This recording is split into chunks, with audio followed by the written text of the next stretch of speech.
of FMGs. Oh, yes. A session of SMG of our trade policy previews. We typically have these trade policy previews just before the trade policy review of the country in the WTO. The purpose there is to improve a country's adherence to the multilateral trading system. And that system is in a bit of a pickle, as you all know, at the present moment. And it's a curiosity, more than that, as to what some of the major traders are doing to adhere to this particular system. We have now a major trader under review, one that is of real importance in the WTO. They all are, but this is its first review. And we're looking forward to hearing what our panelists and what you all think of the UK's trade policy. We have a wonderful panel moderated in this case by Willy. Willy Alfaro is a former director of the Trade Policy Review in the WTO. He knows all about the system and helped as a panel by three superb panelists, Simon, George, and Allie. Willy, the floor is yours. Thank you very much, Clem, and welcome everybody. I will not take much of the time before going into the substance of the session, but as Clem said, this session of FMG Trade Policy Preview comes a few weeks before the Trade Policy Review at the WTO Secretariat. And as you may know, the DPR of the UK will take place at the WTO in 2 weeks' time, on the 28th and 30th of October. This will be the first time the WTO will be reviewing the UK's independent trade policies. But as a matter of fact, the UK has been reviewed several times in the past, being a member state of the EU, but this time it will be separate. I was told by my former colleagues at the Secretariat that there's a lot of interest in this particular TPR, not only because of overseeing the UK's independent trade policy, but also to have an assessment of how the UK's involvement in the multilateral trading system has evolved over the past 5 years. And also what has been the impact of the UK leaving the EU. Comprehensive reports have been prepared by the Secretariat and by the UK government, and many questions, advanced written questions, are being submitted for this review. So that illustrates also the keen interest by the membership.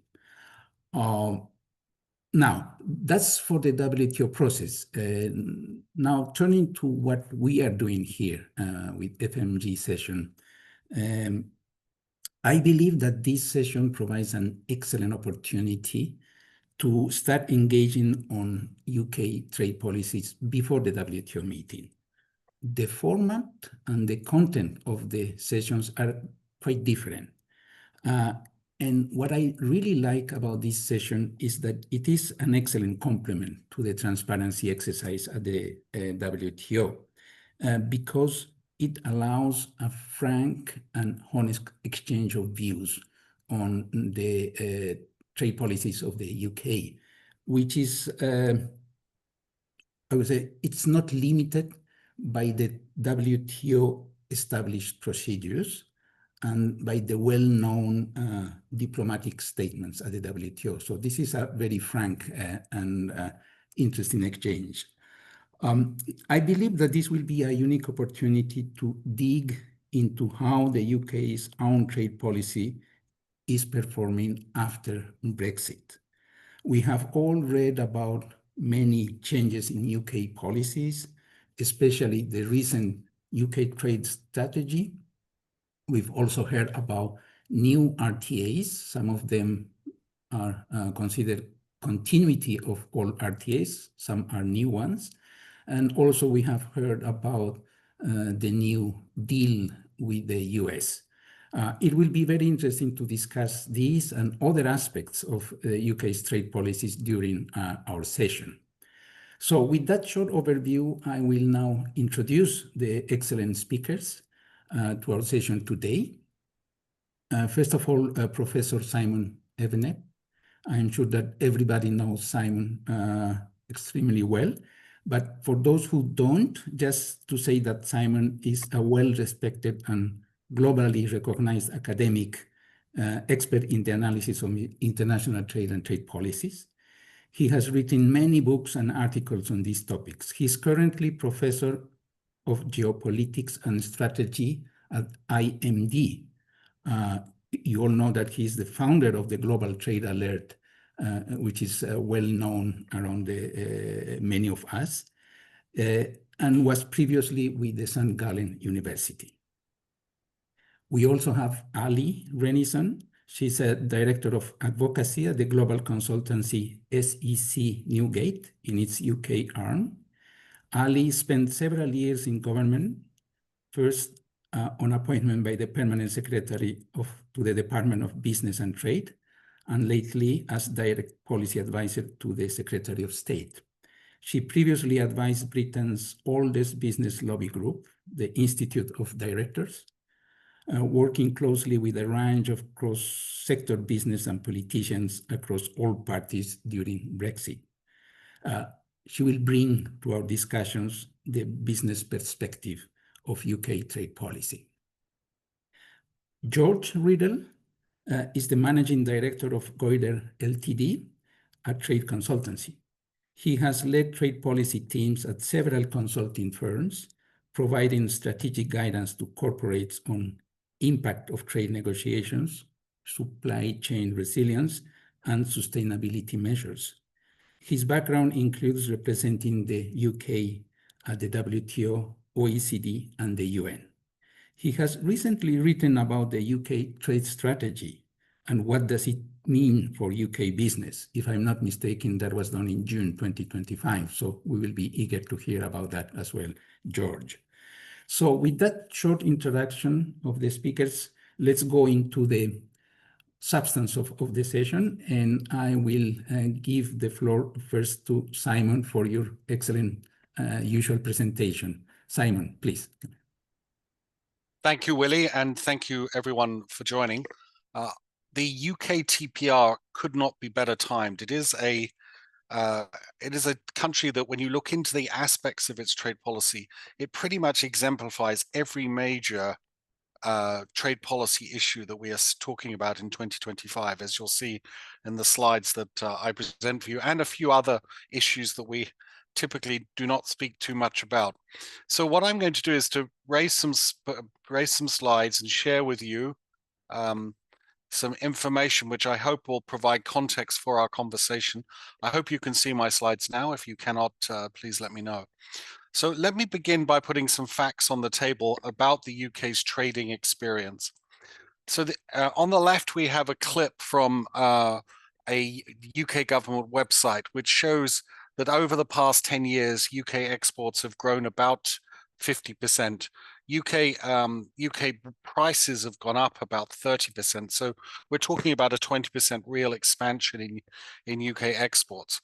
But that's not the most remarkable thing about what's on the left-hand side. Look at how the UK's services exports have grown dramatically in the last 5 years or so, and how now the UK is a much bigger services exporter than it is a goods exporter. Now, of course, the goods exports side of the story and the hit there is pretty easy to figure out what has happened and how Brexit may well have contributed a lot to that. And we do see smaller shares of UK exports going to the European Union. But what is remarkable is the service sector export surge. And from the best of my knowledge, this was not a result of deliberate government export promotion at all. And certainly the government claims no credit for it in the last trade strategy either.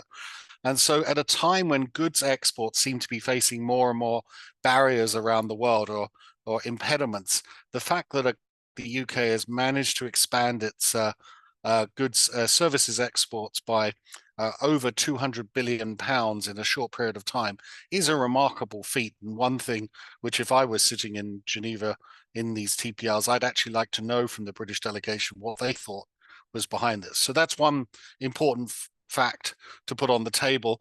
In these sessions we've had, we don't really speak too much about services trade, but maybe this would be a case where that would be merited.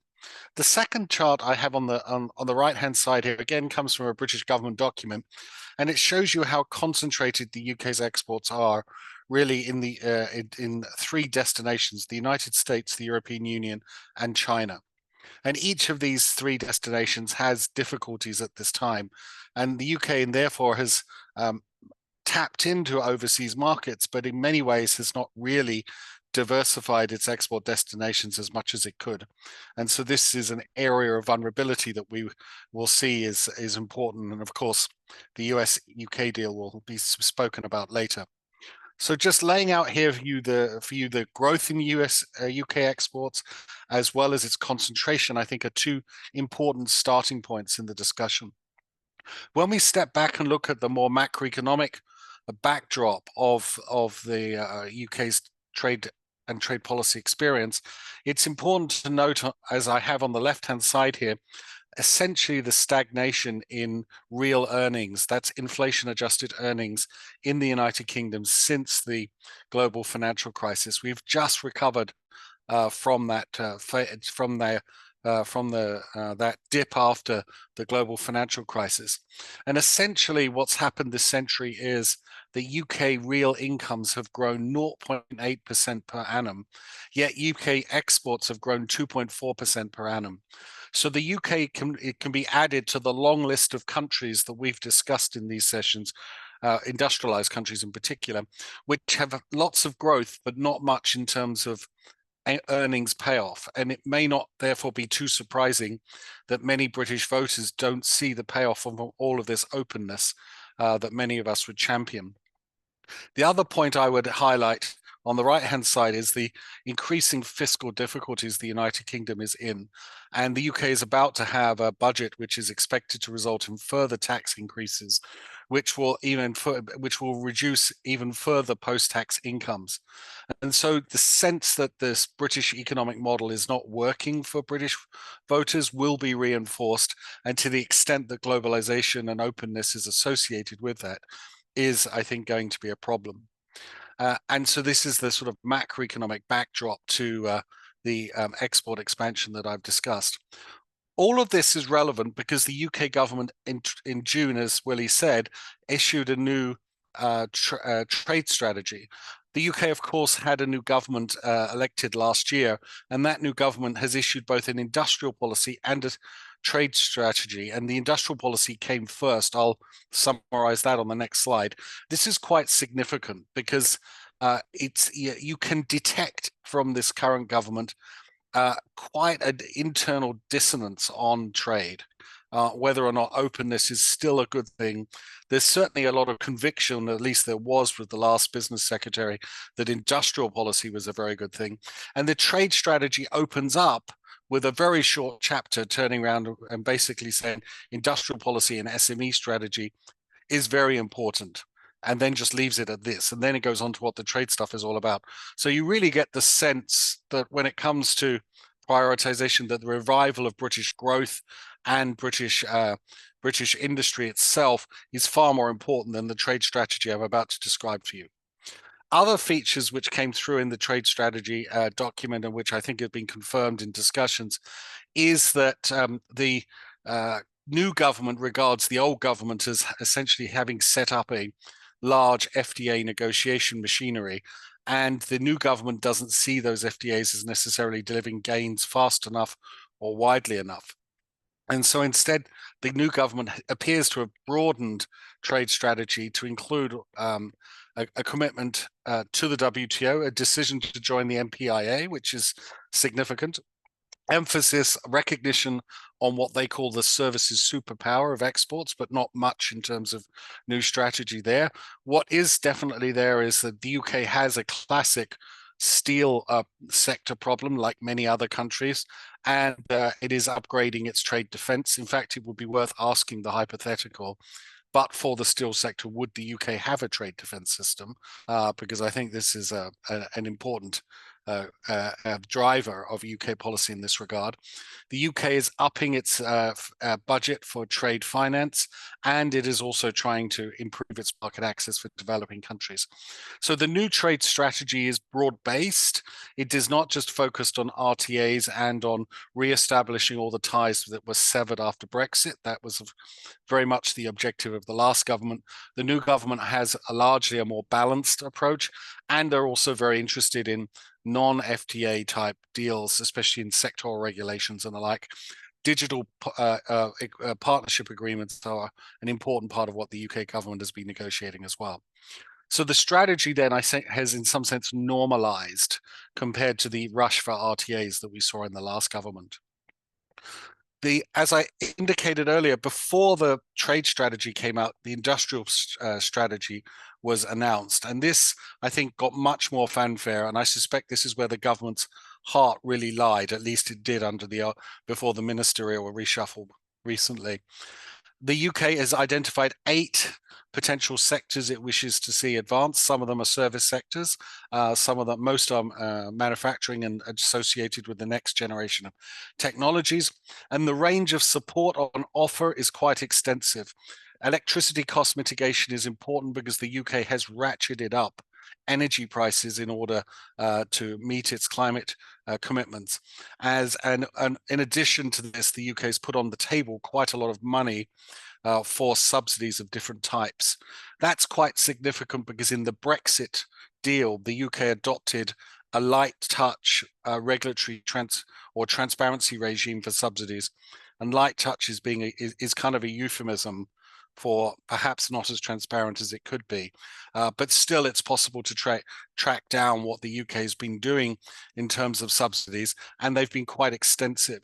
To give you a sense of this, if we go back to the last TPR when the UK was a member of the European Union, and we roll forward from that date onwards, and we track every subsidy which is awarded, and we ask which goods are those subsidies being awarded, which producers of which goods are being awarded subsidies, and then we ask how much imports is covered by them, you can see that with the pandemic and then afterwards, we see a progressive increase in the share of UK imports that are covered or that are in lines of business where subsidies have been awarded. And some of the biggest subsidies that were awarded were bailouts issued by the Bank of England during the pandemic era. And these, fortunately, were made public, and it's easy to track them. Some of the tickets on those subsidies were enormous. And so we have essentially the UK subsidy machine at work here. The UK has raised some trade barriers over time, but the action is principally the market access threat that one can see since the last TPR is in the area of corporate subsidies. And this, of course, aligns with many of the findings we've had for other G20 countries that we've reviewed in these sessions. When it comes to the countries who have the most exports at risk from UK impediments to market access, there are 45 of them who have more than $1 billion of exports at risk.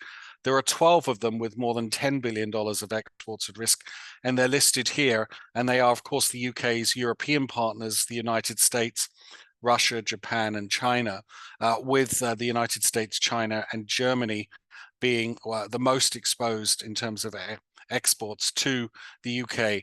And so the way to read this number is that just under $50 billion of US exports to the United Kingdom are in HS codes where there has been some type of trade restriction or subsidy or measure which favors British firms over foreign firms. So I'm not suggesting here that the US has been targeted. Often these measures are not picking on any one particular country, but essentially we get to see here that there are a number of very big players who have had their market access impaired by UK policy since the UK adopted an independent trade policy. So this gives you a sense of what's market access is at risk. Let me now comment on a few other features of UK policy before wrapping up. One is to highlight that if you were to do the same analysis looking at the UK's trade reforms since the last TPR, there have been very few, almost none. So you can see here, the red line shows you the growing share of UK trade imports that are a risk, and the green line shows you what's the share of UK imports which are benefiting from trade reforms, and the green line is almost closely at zero. So the UK has not really liberalized much since its last TPR, and certainly not since leaving the EU. Turning now to other features, the UK has, like many other countries, begun to take measures on geopolitical and security grounds. We see three different types of restrictions being imposed, typically associated with sanctions, export controls, and foreign direct investment screening. And more subsidies are being allocated to industries which have a defense or strategic value. To see the data on that, this is a chart which I've put together from the New Industrial Policy Observatory, which is our tracker of industrial policy measures. And you can see for the interventions which have a stated public policy motive from the British government, you can see that as time goes by, especially when we get to 2025, more and more measures are being industrial policy or selective intervention measures are justified on national security grounds. We do see some climate change mitigation measures, although the share is going down. Security of supply accounts for another 10%, and traditional competitiveness concerns are below 30% now of the measures which are in force. Generally, by the way, when we look at the Western countries, G7, Australia, Korea, countries like this, that the share of industrial policy interventions in 2025 associated with national security has exploded this year. And so the UK, the next issue to highlight is the UK's carbon-related trade policies. It is adopting a carbon border adjustment mechanism. It's limited to the same sectors that the EU's original plans were limited to. We estimate that around 4.5% of UK imports will be covered by the CBAM, around $22 billion worth of imports. All of the concerns that one traditionally has about CBAMs apply to the UK's case as well. And the other speakers in this session may wish to comment on that further. So there's certainly a climate dimension, which of course is of interest in other jurisdictions as well. Almost last is the US-UK prosperity deal or economic prosperity deal. This is not a legally binding trade instrument. We've been told they are planning to negotiate something bigger. This is the language we've been told. There were a series of commitments made by the United States and by the United Kingdom in this area. I'm going to leave it to George to tell us the current status of each of these, whether they've actually been implemented. But of course, there are important concerns here about the consistency of the various commitments made by the United Kingdom with their WTO obligations, especially with respect to equal treatment. So the UK is, of course, tied up in the latest trade policy dynamics that we're seeing this year. Let me just wrap up by turning around and saying, I think this evidence raises the following questions.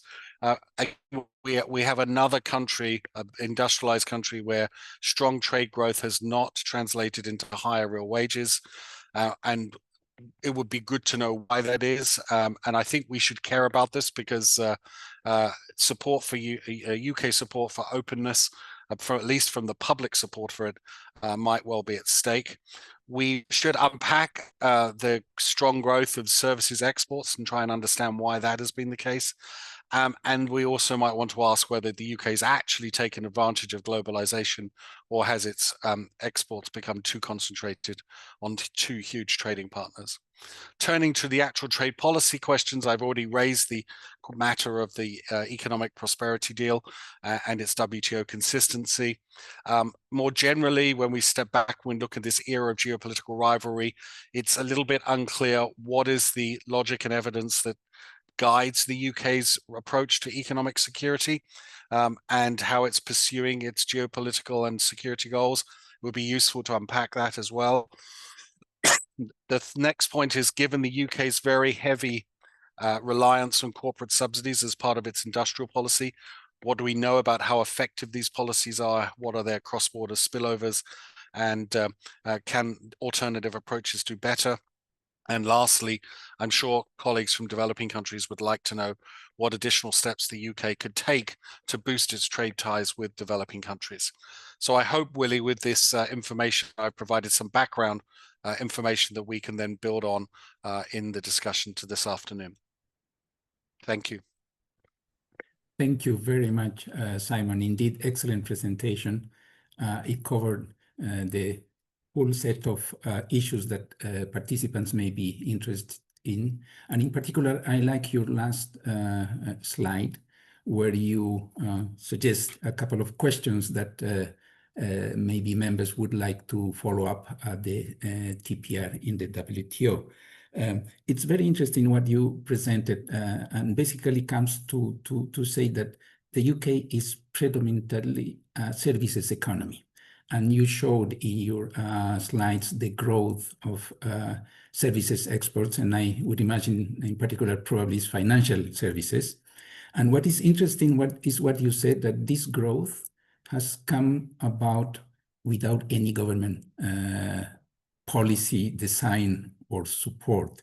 So it is very interesting to see how a sector is progressing without this type of specific assistance. What I got also from your presentation is that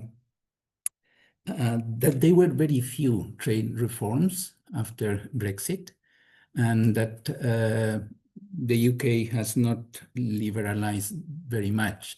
But I read somewhere back a few years ago that indeed the UK reduced its MFN tariffs compared to the level where they were when the UK was a member of the EU. In particular, I think they reduced a certain number of tariff lines whose rates were very low. So there's a small liberalization there, but it's something that probably we will be discussing later on.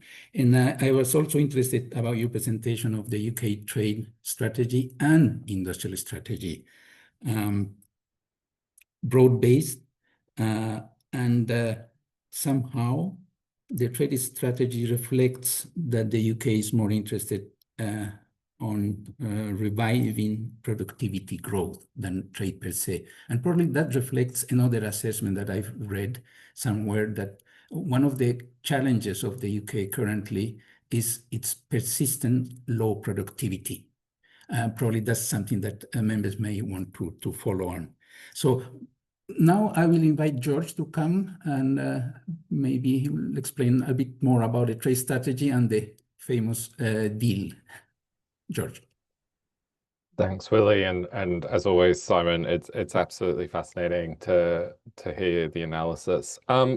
Before jumping into a couple of the elements that have been raised, I thought it might be helpful just to take a step back and sort of unpack what the UK has actually done since leaving the European Union. Because I think it gives a good understanding of what the current trade strategy is. So prior to Brexit, contrary to some of the British press, you know, there was a trade policy within the UK government. There was a dedicated trade policy unit. It was only about 40 people operating in London across the business development and foreign office teams as it was at the time. Following Brexit, there was obviously the vote. There was a need to set up a whole new trade department. So it took that team of 40 or so people and turned it into what is now the Department for Business and Trade, but was at the time the Department for International Trade. And there were a couple of things that the government needed to do in order to establish this baseline of a trade policy. The first was really domestic, so needing to establish a trade remedies authority, a subsidies regime, a UK global tariff. All of these things were high on the priority list. Willy, to your point, so that UK global tariff did eliminate a number of nuisance tariffs following consultation with UK industry, but also, and this really doesn't get enough comment from the UK government, they actually implemented the EGA to about 90% from the old WTO negotiations, liberalizing quite a few environmental goods tariffs as it was at the time. There was a huge continuity program put in place to transition the EU free trade agreements into UK only free trade agreements. So the 70 or so agreements across both proper FTAs, but also the economic partnership agreements and the association agreements that the EU has with the near European neighborhood and some of the Mediterranean arrangements, very much a core part of that initial trade policy. There was a WTO aspect of this as well, where the UK needed to rectify its goods and services schedules and accede to the government procurement agreement. Those were all seen as very high priority on the to-do list when it came to that new UK trade policy. There then came the EU question, where we both needed to negotiate the EU withdrawal agreement. So how does the UK extract itself from being a member of the European Union? And then also negotiate the trade and cooperation agreement to establish that future relationship going forward. Two integrated negotiations, but very much separate parts. And then you had the new free trade agreements that were negotiated following Brexit, not just accession to CPTPP, but also Australia, New Zealand, and more recently India as well. So for a country going from quite a small trade policy team needing to do quite a few things since 2018, some of those achievements have been fairly significant in terms of establishing that baseline trade policy, with the sort of now forward look being published in June that's been mentioned. In terms of sort of the broader piece of UK trade policy, I think it's, you know, fair to say that it is a continuous balancing act between the EU, the US, and then the rest of the world.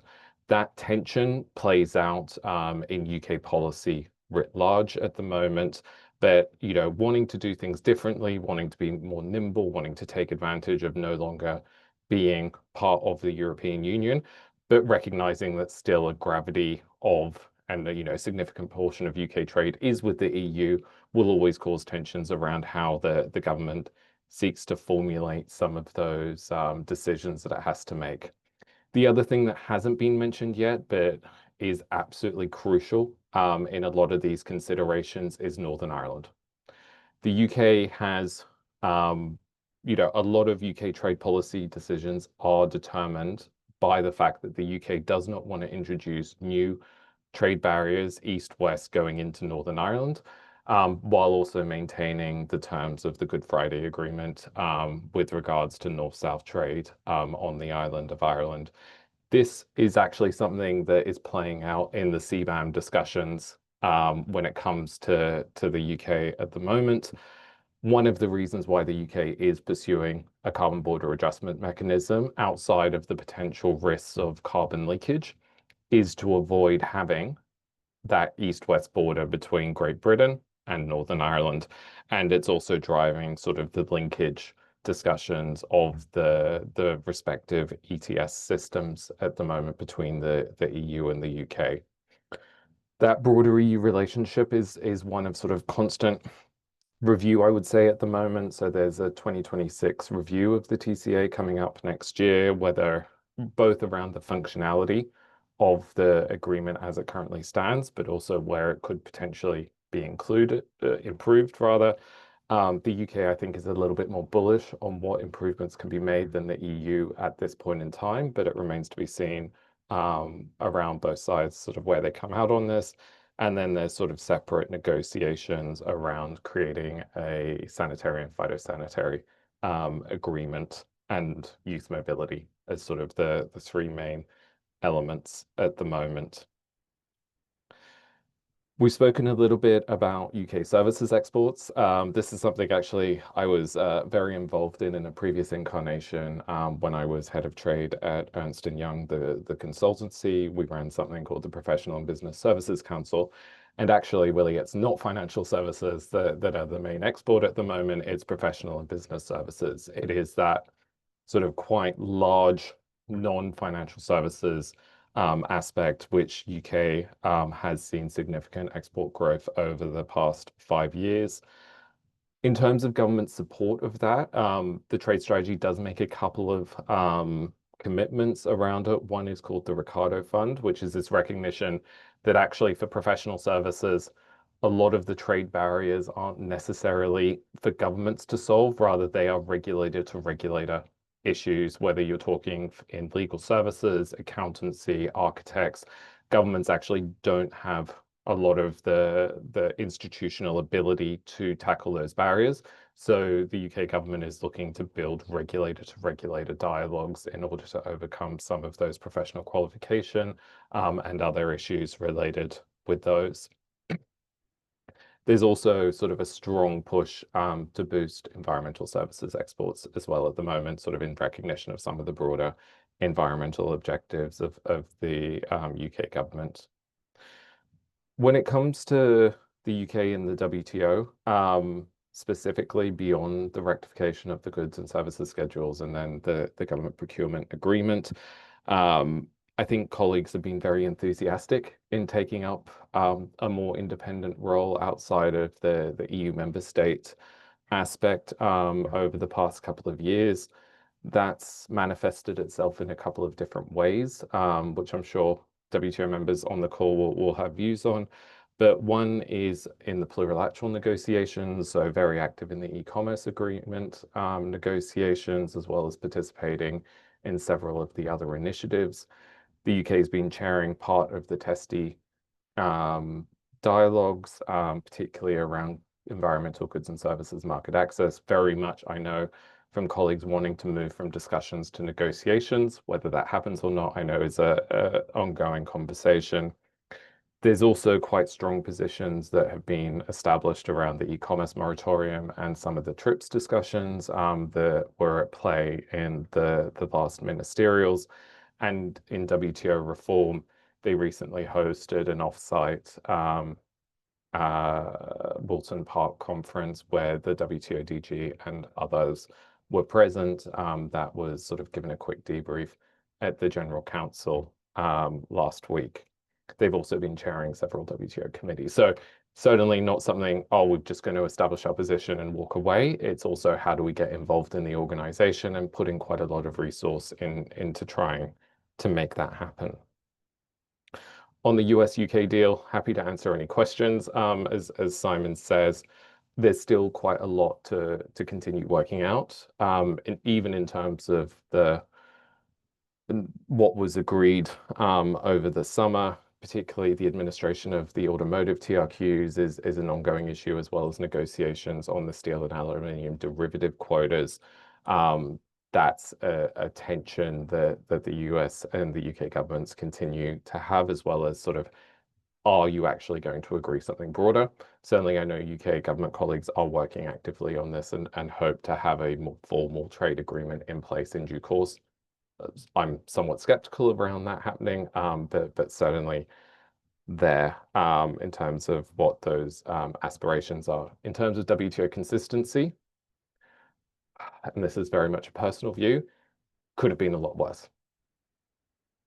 The reality of sort of how these things operate, yes, it's not perfect. Yes, in aspects of it, is it likely, contravening some of the obligations around MFN? Absolutely, but it could have been a hell of a lot worse. And certainly there were parts of the UK government where WTO consistency, let's say, was not as important as for others, particularly in Geneva and the WTO teams in the Department of Business and Trade. So I'm sort of happy to unpack that. In terms of developing country and those relationships, the improvements to the DFQF regime, the developing country trading scheme that the UK has seen significant improvements over the last months around rules of origin. which I think still need to be fully unpacked and businesses need to adapt to them, but has been made a lot easier, particularly for regional cross-accumulation, which has been really exciting to see the reaction to. There's also hopes of expanding the economic partnership agreements that the UK has to include more services commitments, digital, e-commerce, so not just making them around goods, but actually making them proper trade agreements. And then also the forthcoming, what the Foreign Development and Commonwealth Office are currently doing is establishing a trade center of expertise, which is going to combine many of the existing aid for trade programs into one place and really be demand-led from the aspiration. So it's not just the UK government saying, these are the aid for trade programs that we have, rather working with developing country colleagues and governments and businesses for them to actually come and say, hey, can we use this pot of money to implement these programs? So really trying to flip it from being supply-led to demand-led and working in partnership with those countries, which I think is going to be really interesting to see how it plays out in a WTO context, because there's a whole pillar within that center dedicated to the multilateral trading system. So one to watch, I would say, in terms of those relationships. Thank you. Thank you very much, George. Very interesting points that you raised. And I paid attention to the part where you highlighted that the UK is strongly committed to the multilateral trading system and the WTO. And while I was there, I was able to observe how active the UK's involvement in WTO life was, maybe including lastly with the decision to join the MPIA. So that's something that surely members will highlight. And I was pleased also to hear that regarding services trade, it's not just about financial services, but also professional services. That's something very, very interesting. And the fact that barriers to professional services trade may not always all be government decided, and sometimes it's outside the government field. Also, something that you referred, and probably we can discuss later on, is the number of RTAs signed by the UK after exiting the EU. You said that these were continuity agreements, just to make sure that market access that existed before leaving the UK remained the same. But I think that they also added new elements like digital trade and some provisions for SMEs. And that's what I read, that they were paying attention more to that. And some observers were saying that somehow the UK is pivoting towards the Indo-Pacific area. I don't know if you share this view. You can comment later on in the Q&A part of the session. And my last point is very interesting to not to forget that the institutional arrangements to run an independent trade policy. You said that at the beginning the UK had 40 staff dealing with this, so it was, I'm pretty sure, a huge challenge. I don't know how many there are these days, but it's good to remember the starting point. Thanks for the presentation, George. And now I will invite Allie to give us this perspective from the business sector. Also, many observers say that UK leaving the EU resulted in a huge increase in trade costs. Trade costs increased a lot, and that SMEs were probably most affected by this increase in trade costs. But happy to hear what you will say, Ali, please. Thank you, and apologies if I have to suddenly sneeze halfway through and my sniffles. Very, very sorry. So I will try not to replicate too much of, I think, what the previous two speakers said. I want to look just a little bit sort of backwards, having spent time in and outside of government from an industry engagement perspective on the UK's trade agenda, sort of up till now and then going forward. I mean, I think that one of the things that the current government is trying to do is put some retrospectively structure in a way that business had been asking for around what its sort of strategy was. There is always some concern that when you spend too much time doing strategy, that it leads to a little bit of inertia. Thankfully, I think that even though, which I'll come back to, a lot of the trade strategy that's been described has some implementation work to do, there are quite a few things in train that will sort of, I think, keep industry sort of ticking over. And we have to remember that in terms of overall trade literacy amongst kind of industry, it was fairly low before sort of we left the EU, concentrated in some sort of trade associations who were very engaged with the EU's sort of with the UK as a member of the EU, the EU's and sort of to some extent multilateral sort of trade policy agenda. I mean, I think one of the things that I want to sort of try and focus on that is less more policy measure, but more sort of making use of the policy that I think that both governments have been quite focused on is in a way that was easier to do outside of the EU is marrying, I think, trade promotion and trade policy. So in terms of tracking the actual uptake in sort of preference and beyond kind of utilization, that's become a big focus of certainly the last government that was under a lot of pressure to show that it was delivering agreements that were actually making it a sort of substantive impact in terms of sort of business take up and engagement. I think to date, the FTA or RTA agenda was a little bit overwhelming at times for businesses. There were so many of them, and the initial ones I sort of don't necessarily count, although technically Japan was one of those sort of transition continuity agreements that was slightly sort of expanded in certain areas, as you mentioned, kind of, Willy.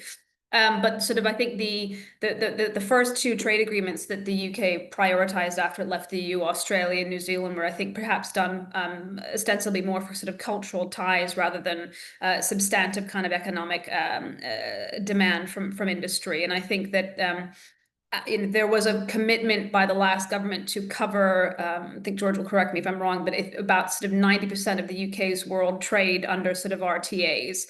So that was the kind of the driving focus. It started out with the sort of Australia and New Zealand. There were some very interesting things, I think, done in certainly New Zealand, where I think the government was willing to flex some of its sort of priorities according to the willingness of trading partners. And I think one of the biggest sort of areas for that was, for example, in the New Zealand, there was a consumer chapter. There was a willingness of sort of that government to go sort of much further in some of those commitments. That did not set a precedent for other sort of trade agreements, but that was something that was noted by sort of the wider stakeholder community. And you know, the UK government had a big priority in the last sort of administration, so to speak, on making sure there were structured kind of engagements for industry to perhaps not so much input. You know, there were calls for input. It was the sort of consultation mechanism. And then there were sort of kind of updates throughout kind of the duration of sort of trade agreements. That is something I think that industry is perhaps across the board looking to see a little bit more clarity on, particularly as we shift from just focusing on RTAs to a slightly, I want to say less visible, but perhaps sort of less easily sort of trackable, so to speak, sort of sector-specific agreements, whether they're MRAs in the sort of the professional qualification side of things or on product standards. But just going sort of looking backwards again, there was the way in which the government's sort of developed its trade agreement sort of process, where you'd have a mandate. Unlike the EU, this mandate was not published. It was done through a right-round process across different government departments, and then informed a lot of the negotiating sort of development. And I think one of the challenges of that kind of particular model is that, you know, the emphasis was on, you know, the ability of business to input in the run up to the launch of negotiations, rather than perhaps on a flexible basis across the duration of the negotiation. So I think industry very often felt that if it had not sort of, it submitted its input into ahead of the negotiation for the mandate shaping process, albeit that part was sort of kept behind closed doors, that sometimes industry would lose its ability to really sort of shape the course of negotiations, as it were. And I think one of the things that the industrial strategy and trade strategies now is trying to correct, I have some trepidation about it, but I understand where it's coming from personally, was how you sort of prioritize sort of industry, sort of specific sectoral objectives in terms of sort of the trade-offs that are made. You know, we didn't really have an industrial strategy per se under the last government, although we had a department that previously referenced it in its title. But there were sort of some key growth areas and industries that were name checked. I think one of them, for example, the sort of life sciences, pharmaceuticals industries would probably contend that it did not see how its prioritization that had been accorded more broadly by the last government was reflected in the trade policy program in terms of its wishes out of some of the FTAs, the RTAs. There were sort of several examples in terms of the lack of a sort of pharmaceutical specific annex in some sort of trade agreements, how some of these sort of new innovations, specifically, for example, innovation chapters, what was the actual sort of objectives of that? Was it just kind of lip service being put onto sort of our trade agreements, or was it actually trying to sort of go in certain sort of commitments to extract from other negotiating partners? But I think, again, so just coming back to something that I was saying previously, that one of the most interesting evolutions that was made possible through EU exit was this idea that you tried to sort of focus after, certainly when I arrived, there was not a focus within the department on getting businesses to take up and utilize sort of trade policy agreements. That I think has proved a little bit challenging for the services sectors, and is probably in part why you have this, as George mentioned, this sort of Ricardo fund, this sort of regulator to regulator dialogue, because in terms of the structure that existed around our RTAs, there were obviously many commitments that were made, but then required further implementation bilaterally to be translated after an FTA, after a trade agreement. And indeed, in some areas, whether in the automotive sector and sort of standards, where there was a view that if you lost your chance as a sector to have some of your annexes sort of contained in the FTA, the RTA, then you had lost your chance to address some of those market access barriers sort of separately to that. And so I think that's why you have seen this now expansion beyond just RTAs to look at more sector-specific agreements. I think the department had looked at about somewhere around sort of 60 different trade policy levers, and as part of its sort of toolkit, trading off how long certain sort of tools in the trade policy arsenal would take to get progress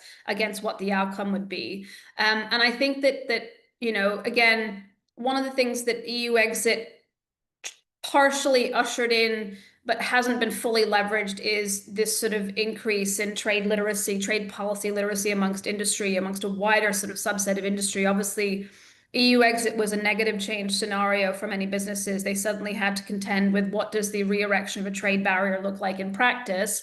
And I think there was some hope that off the back of going through the EU exit process, a lot of businesses would suddenly try and take that knowledge development, some of which was outsourced externally to a lot of companies to do. So I'm not sure how many individual businesses really sometimes would grasp that kind of trade policy knowledge as part of the Brexit process. And then apply it in a more positive change scenario to kind of engage with the UK's RTA agenda. I don't think we saw that happen in as great a sort of take-up as I certainly had anticipated. We've seen some of that happen off the back of what is coming out of Washington in the sort of under the current US presidential administration, where a lot of businesses are now very much, I think, taking control of their data and their sort of supply chain knowledge to really sort of track how they can leverage trade policy going forward. There is some, I mentioned that, you know, one of the things that the industrial strategy and trade strategy are trying to do is speak to each other and become a bit more coherent. We don't really know what that means for ongoing regional trade agreements, free trade agreements, in terms of, you know, the mandates are not necessarily that have been shaped for example, well, India is now sort of signed, but certainly for Switzerland and the GCC, the Gulf countries, and for Turkey, you know, do those change? I don't think necessarily, but certainly I think one of the things two of the things that I think that industry would like to see out of this implementation of the trade strategy is better visibility about how those are being decided in terms of what are the geographical markets that we are sort of prioritizing, and how do businesses really input into that? Is it just through the sort of Ricardo fund? We know that, I think as was mentioned, some of the enhanced trade partnerships will be expanded to services. So that's perhaps a little bit easier to track. But I think, you know, the other concern that industry has is that, you know, how is halfway through a new trade agreement, how are there, you know, the fact that we're now going to prioritize the sectors in the IS8 across, you know, defense, creative industries, life sciences and healthcare, digital, how are those going to be manifested in terms of their ability for the industrial strategy and the trade strategy to sort of really speak to each other from a trade policy perspective? But apart from that, I mean, I think that, you know, industry is fairly looking at the EU side of things. I wouldn't say ambivalent about the EU reset. I think that there was some hope that while some of the priorities are quite ambitious in terms of the linking of our emissions trading sort of systems and schemes, to sort of remove any sort of duplicative interaction between our respective CBAMs, and the SPS agreement, which is, you know, going to make a big difference to the agri-food sector, potentially with the removal of some of those kind of border infrastructure posts that have been created. I think there was some hope that there would be a bigger or a more comprehensive focus on some of the issues that have been left to just be extended. So, for example, I think business has gotten a little bit weary with some of the patchwork approach, particularly where the EU is concerned, to sort of dealing with sort of problems. So, for example, the rules of origin cliff edge that has just been extended around electrical vehicles to be able to sell automotive EVs in the EU, this sort of 45% origin content rule that was, for all intents and purposes, kicked into the long grass until the end of 2026. You know, there was a hope that the EU-UK reset that the current government had heralded would be much broader in its sort of scope. And so there's question marks around how some of those cliff edges are going to be dealt with. Is it more sticking plasters? How is it going to be sort of subsumed into either this agreement, which has 5 different mandates from an EU perspective? But then you have this parallel exercise of the TCA, the EU and UK trade agreement review process. So I think industry understands that there is a welcome shift to putting some more structure around what the UK government is trying to do, but is very itchy, I would say, to try and be able to input and in terms of the implementation of that shift and expansion of the trade strategy. I think some sectors are much more advanced than others. George mentioned the Professional and Businesses Services Council has a very, very good, I think, engagement in terms of identifying and is assisted through the Ricardo Fund with addressing and seeing the visibility of how its priorities are going to be addressed from the UK's trade policy perspective. I think other sectors are a little bit less advanced. So I think really now the question is that, you know, industry welcomes the fact that we are moving away from just long, cumbersome, trade-off focused RTAs to sort of more easily perhaps deliverable bite-sized versions of trade policy agreements. There's a big question about how the visibility for that and the prioritization exercise that underpins it is taken forward. Thank you very much. Right on time. It was very good. I'm sure the participants will agree to hear the business perspective of UK's trade policy. I myself like very much the points you made, and this idea of maybe trying to see the linkage or the impact of the trade and industrial strategies with the current RTAs. How is the UK government going to play about that? I also noted the interest of the business sector on how priorities will be reflected in the implementation of the industrial strategy, in particular sectors like the innovation sector. I read somewhere that there was rapid growth in technology-intensive services exports. So the UK is considered a global leader in digital trade. So probably these priorities will be reflected somehow there. One question, but later on, maybe you can handle that. When I was in charge of DPRs and going on missions to capitals, and if we were given the possibility to interact with the business sector, the private sector, one traditional question that we were asking is, how is the business feeling? Is the business satisfied with what the government trade policy is? What are the areas where changes could be made? These are good indications when we were writing the trade policy reviews to say these are areas for improvement. But I'm pretty sure this can be covered later on in the exchanges. I was planning to give you an opportunity to react to each other's presentations, but maybe we can start and see if there are questions from the audience. I myself have a couple of them, but I will invite participants to raise their hand if they want to ask questions. The time is now. Who comes first? John, please. You are muted, John. Yeah, I'm just getting myself off mute. I'm slow. Well, those are great presentations and a lot of food for thought there. So thank you very much. And I'm not going to try to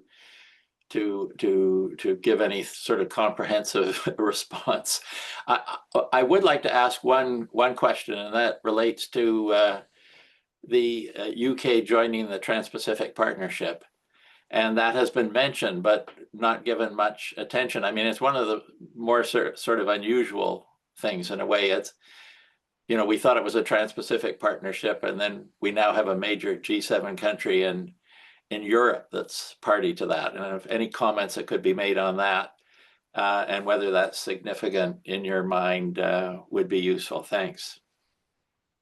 Thanks for the question, John. Very, very good one. Ali, you raised the hand too. Oh, sorry. I don't know if, are we grouping the questions, or I was going to come in on it and then maybe pass over to George. Please go ahead while participants are gathering their thoughts for other questions. I think in part it depends on your perspective about what important means. I think geopolitically it was seen as a really important pronouncement of the UK's sort of autonomous trade policy. I think utilization-wise, the jury's out about how businesses that aren't involved in sort of, you know, deeply integrated regional supply chains in Asia Pacific. Now, keep in mind there are other countries that are not in Asia Pacific, one or two that are either in or sort of have acceded to join.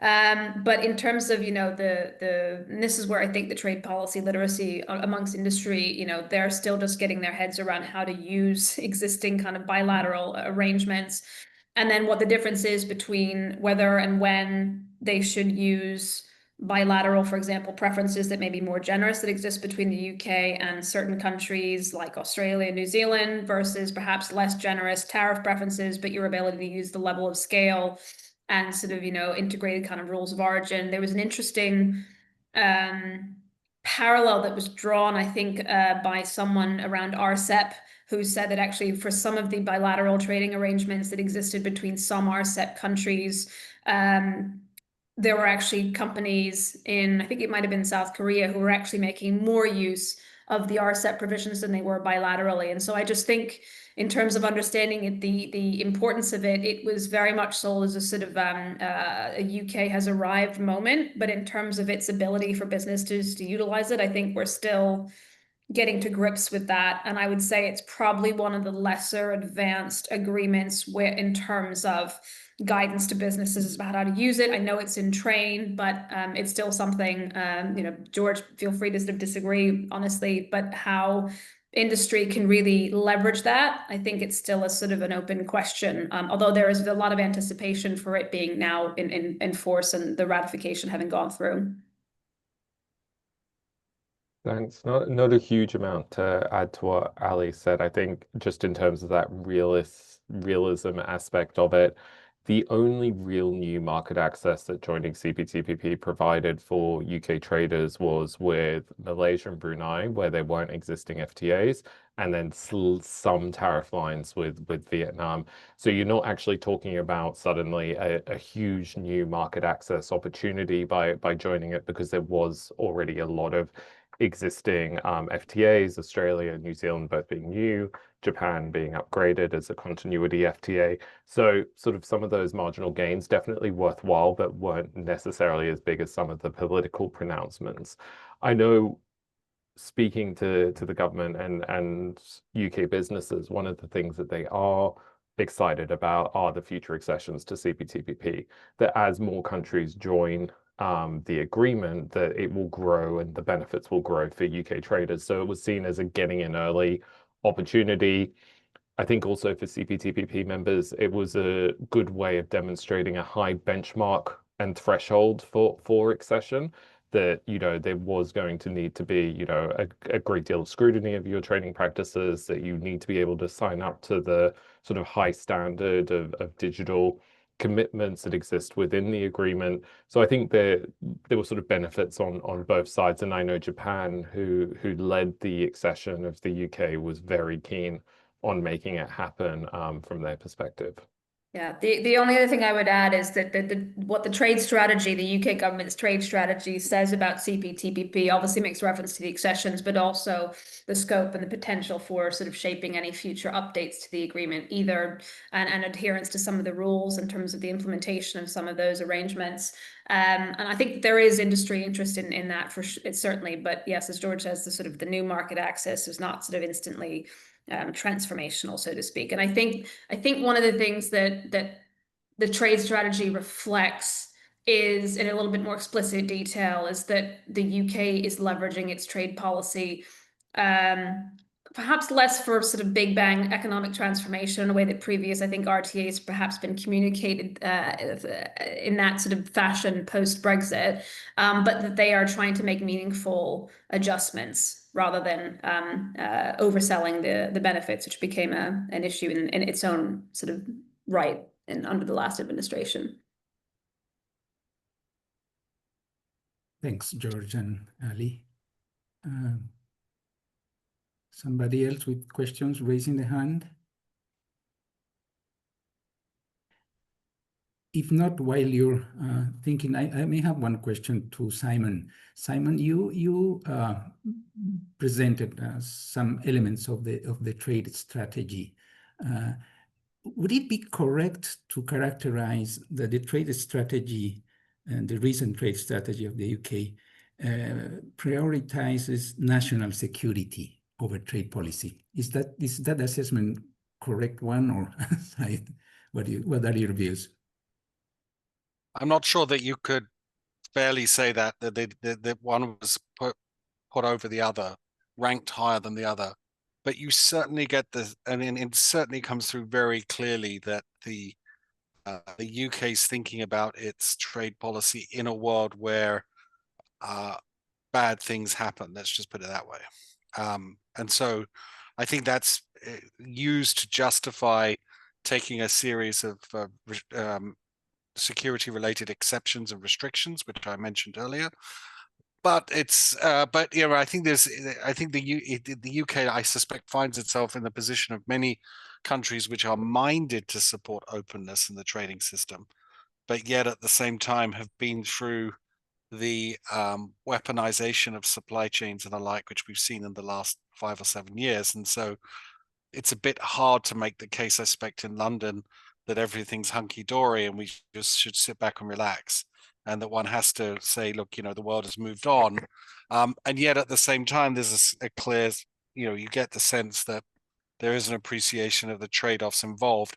I think the reason I put on the list of questions, it would be good to know more about what's the logic and the evidence which helps officials decide one way or the other. The reason for putting that on the table is that I think they might well be well served by articulating the circumstances where they're prepared to act to restrict trade or to intervene in trade, rather than let it move, and do that on the grounds of sort of signaling to the private sector what it might expect. So I think that's a somewhat convoluted answer, but I think it's probably close to where it's at. Thank you very much. I mean, I don't know if you're going to get, I'm curious to see what George makes of that. I don't know how much the UK government is going to spell out when it's going to act versus designing, reassuring certain industries that it has the tools to respond if needed. I don't know if the government is particularly keen to spell out thresholds for action at this stage. So I think this is going to be one of the key questions in a forthcoming consultation that the UK government's going to undertake with regards to creating a UK-only anti-coercion instrument. This was something that was raised as the reform of the trade defence measures and the trade strategy. If you were to sort of extrapolate from first principles on, you know, sort of the basis of the EU's anti-coercion instrument, and sort of especially looking at some of the UK services restrictions that it could put in place, especially around the City of London, and some of the mechanisms that exist there that are quite crucial to the plumbing of the global economy, the consequences of that are quite significant and would require sort of clear thresholds around when it would act, if not necessarily what would trigger those thresholds, because I think the government will always want to use a degree of discretion around it. One of the instances here, I think, and Simon had this mentioned in its in one of the slides, was around the case of Huawei. And this is all public knowledge. You just sort of need to put it all together.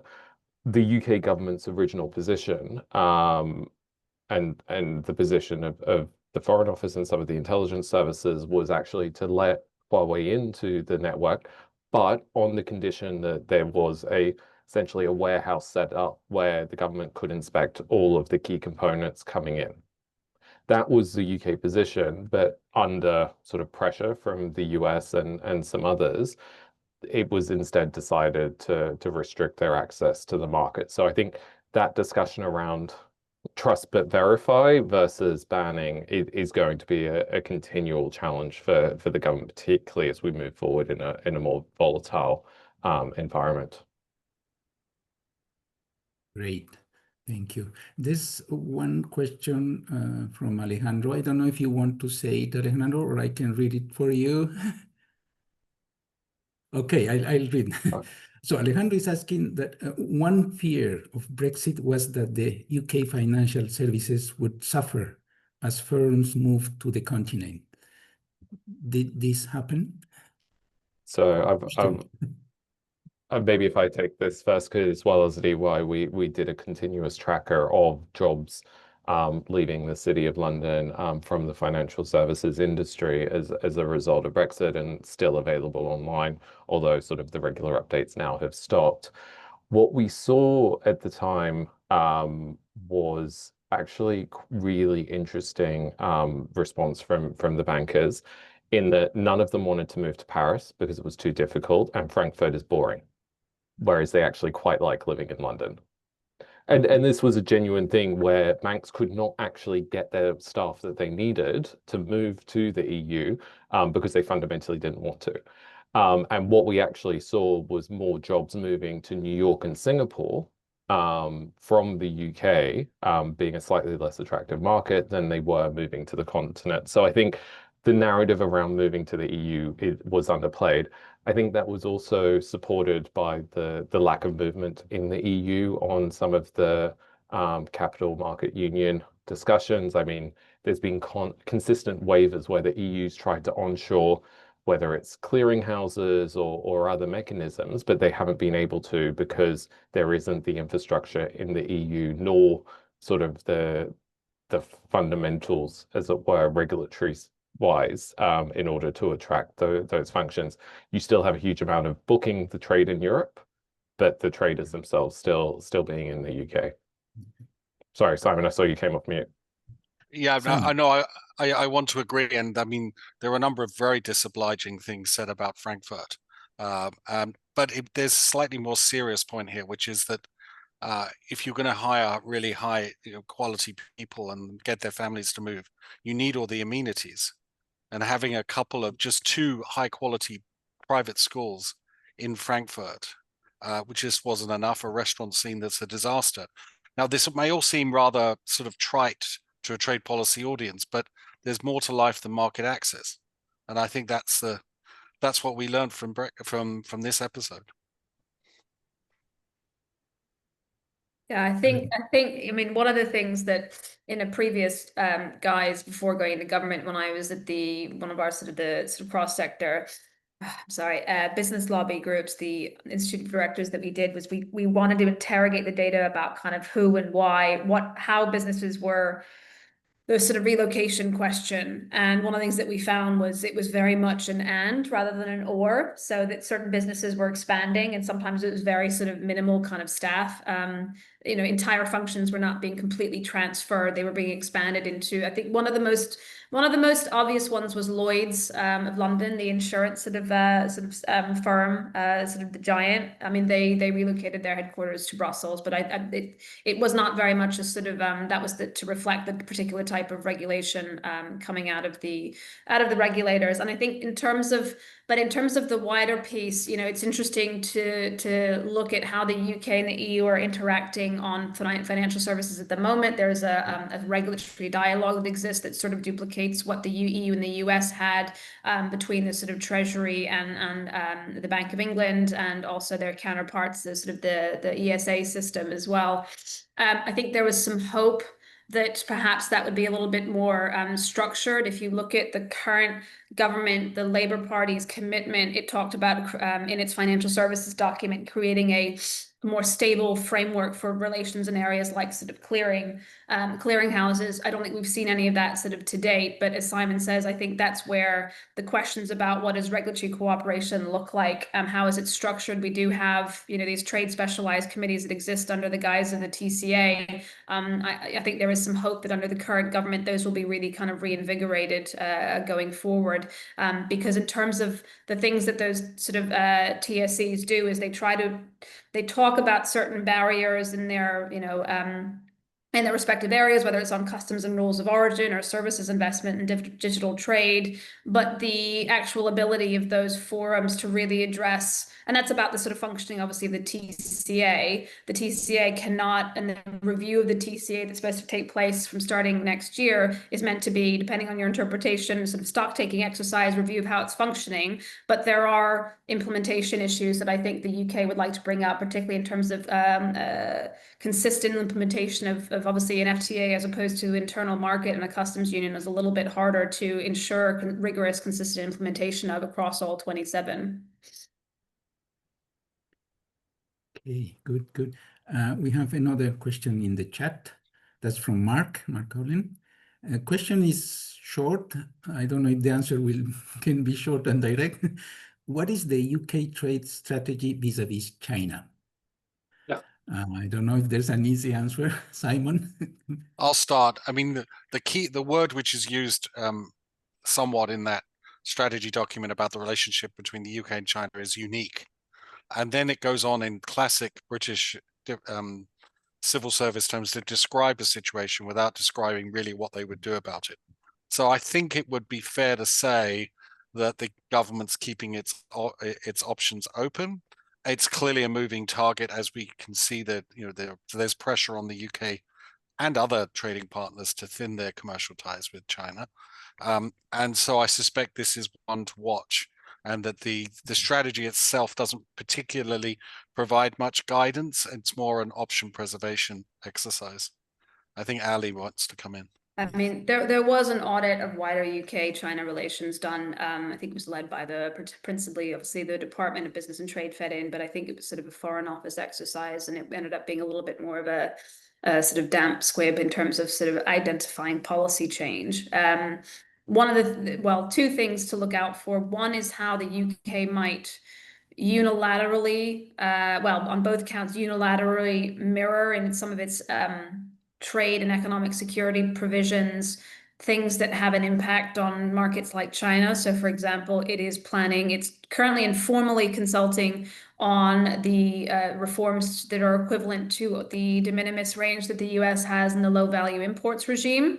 Now, that is probably going to be more in tandem and to some extent aligned with how the EU is looking at doing it. Our thresholds are similar in the EU's ongoing sort of union customs code reform.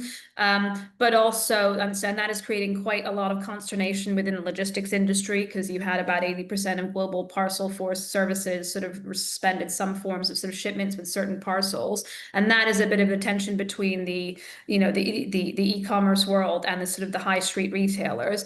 The other thing that I think that in terms of a bit more piecemeal approach, that it's not overarching, I would say, there's not an overarching approach to economic relations with China. It's a bit more ad hoc and piecemeal, is how, without naming China specifically, alignment and cooperation, including through unilateral coordination of policies around export controls and sort of investor screening kind of provisions. If you look at the wording in the UK-US Economic Prosperity Agreement outline, without naming China, it talks about the sort of the relevance of interaction with non-market economies. So I think there will be some and also I think we'll be looking out for how the rules of origin in any subsequent, if we do get there, padded out agreement with the US, how that is looked at, because the US has made clear that it intends to use rules of origin. And one of the last things I'll say on this is that I was quite surprised by just how expansive the Economic Prosperity Agreement anticipates the scope of what might be in this wider agreement to be part of. So if we do get there, I think the way in which, without naming China, some of those cooperation and alignment on things like export controls, but also on rules of origin, how they're structured, that could impact very negatively, I think, on the UK sort of China relationship economically, because we know that we've seen that China is willing to sometimes direct or pause investment from, for example, its automakers in other countries in response to other measures taken that are disconnected. And there's a read across to Chinese investment in renewable energy in the UK. Sorry. George. No, I was just going to add, to agree with both my colleagues, it's complicated, I think is the easiest way of saying it. Just to pick out a couple of data points, though, there is, sort of significant Chinese investment in the UK that will continue to play into sort of how the government thinks about its relationship with China. British Steel, classic example where the government's had to take ownership of the Scunthorpe blast furnaces over the summer due to sort of threats that the Jinghe group were going to shut them down. Chinese ownership of sort of iconic British brands like MG by SAIC in terms of the EVs, following, the UK hasn't followed the EU or the US when it comes to tariffs of electric vehicles. So, definitely having to calibrate that relationship. And, sort of we see that when in recent weeks you had British ministers going over to China and visiting various places. There were quite a few announcements around the re-establishment of various sort of bilateral working groups underneath, sort of underpinning that, as well as announcements of unilateral recognition of British qualifications in the Shanghai Free Trade Zone, which were very much welcomed by UK industry. But on the other hand, the UK will largely follow the US when it comes to export controls with, certain adjustments relevant for the UK market. So it is going to continue to be a, pull and push relationship. The one other political factor that will continually play in for the UK as well is Hong Kong. Because of that post-97 relationship that the UK has with the SAR government, that will continue, and I know is also part of the ongoing dialogues between the UK and Chinese governments. Sorry, I didn't use the WTO terminology there, but I've been out and not a diplomat for too long. Don't worry about that. We still have a few more minutes. If there are no questions, I may take this opportunity to ask you, George, something about what you referred. When I was at the WTO preparing for the DPR of the European Union, very frequently we try to look at the internal market of the EU, even if sometimes our colleagues from the Commission didn't allow us to go deeper into that. Looking at the UK, is there room for members to also have an interest on how the UK internal market functions? Because it's this question about the devolved administrations, Scotland, Wales, and Northern Ireland. So what is your view? Is there something that members should also pay attention? So it is an ongoing consideration, and Allie's done a lot of work on this as well, and in fact lives in Scotland. So I could, maybe if I deferred Allie on the Scottish piece, one thing I would say is that there is, while trade policy, not to liken too much to the functioning of the EU and its member states, sort of trade policy is a, sort of national government prerogative and very clearly set out in the constitutional powers that Parliament has. That said, there are certain matters that have been devolved to UK nations, like agricultural policy, some environmental policy, where aspects of which there is a complicated interrelationship with trade policy, particularly on the SPS arrangements, but can sort of be spoken about more broadly as well. There is a institutional framework within the government where the trade ministers of the devolved nations meet with the UK Secretary of State for International, Business and Trade on, I think it's a quarterly basis. And then the teams are consulted on ongoing trade negotiations and other things as well. Northern Ireland obviously has its own specific issues with regards to the Windsor framework and the relationship with the EU and that dual market access that exists for the island. The one other fun piece for UK trade policy is the overseas territories. These are the Crown dependencies, so Guernsey, Jersey, I'm going to forget them, some of which are covered by, some of which are covered by the UK's WTO membership, like the Isle of Man that was extended. Other parts of the UK overseas territories are not. So it's sort of quirks of history. They're only, not only, but they are small islands. They're not significant trading powers. But for certain things, does play into sort of how the UK thinks about its broader trade policy. Yeah, I might just to expound that briefly. So, I mean, interestingly, I think the main one here that is perhaps particularly of interest is around agriculture. So, a couple of years ago, I think it was in 2022, there was a sort of concordat on the sort of WTO agreement on agriculture that was sort of published by the UK government that talked about creating sort of a policy collaboration group, particularly around things like on agricultural support framework, which basically sort of allowed for and I think the current government is probably doing a slightly better job on some of that exchange in terms of engaging with this sort of PCG at an early stage to share and discuss ideas and plans for new or sort of changes to existing kind of agricultural support sort of schemes.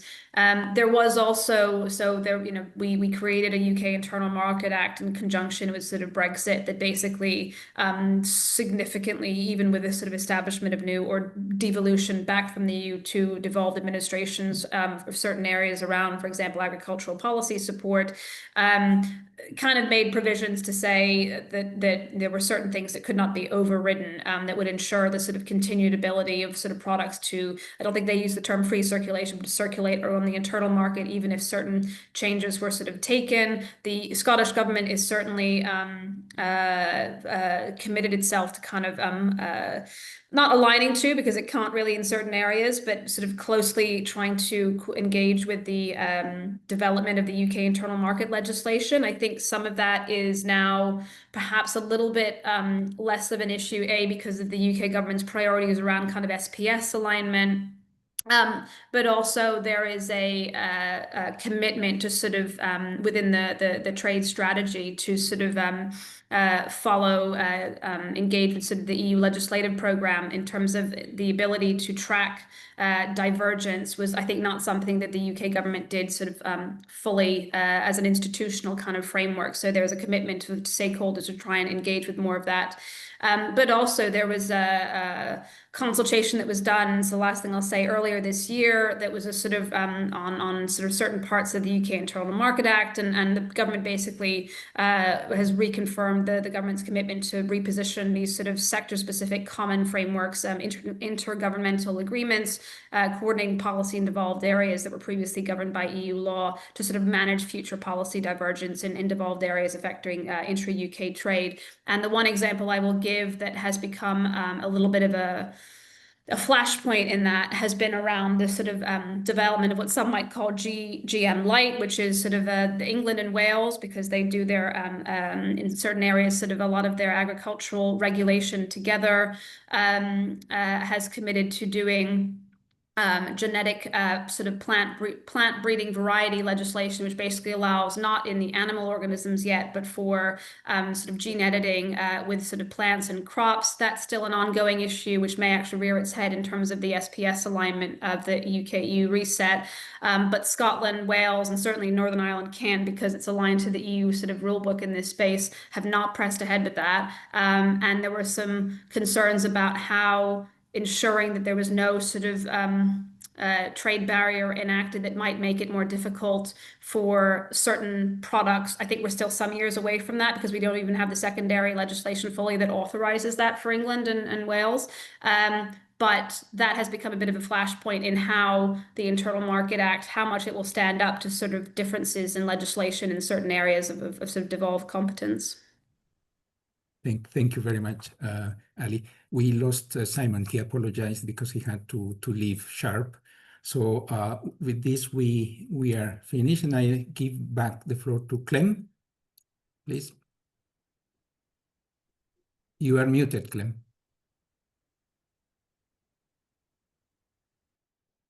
Thank you very much to you all. Thank you, Willy, and to the panel.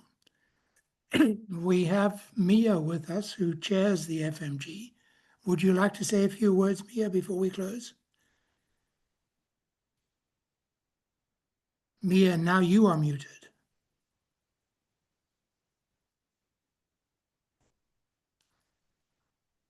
I'm not sure Mia is able to hear us. I hope I'm unmuted. Now you are, yes, you're okay. You keep on disappearing on us. We are out of time. Thank you all very much for your participation. It's been a superb session. Thank you and goodbye. I think Mia is back. Mia, are you back? I don't know if I'm muted or not. I just wanted to say a huge thank you to Ellie, because it's always, so educational to listen to you, Ellie. And I'm sorry you had to suffer through your health issues, and to George, we don't normally have hazing in FMGs, but this is your first, I think, appearance as a member of the group. So congratulations, and of course, huge thank you to Willy for great moderating, and to Clem for still pushing us to organize these sessions. I think we have seen in this session how worthwhile a session is, because we don't only talk to market access, discrimination, this and that is standard affair at the General Council or the other committees in the WTO, but much more and much richer, and just to show how complicated that is. And so I would want to invite everyone to join us to next session of FMG, which is on the 23rd of October at 3 o'clock CET with the Ambassador Amina Mohammed and Patrick Law. And we will be talking about WTO reform yet again. So thank you very much to the panelists today, and I wish you good day, good evening, or whatever it is in your time zone. Thank you, and sorry for the technical difficulties. Bye-bye. Thanks very much. Bye. Bye. Thank you, Bye. Mia, and thank Bye. you to all. We will have another session of the trade policy preview early next year. Goodbye to all. Thank you. Goodbye, Clem. Bye. Bye-bye.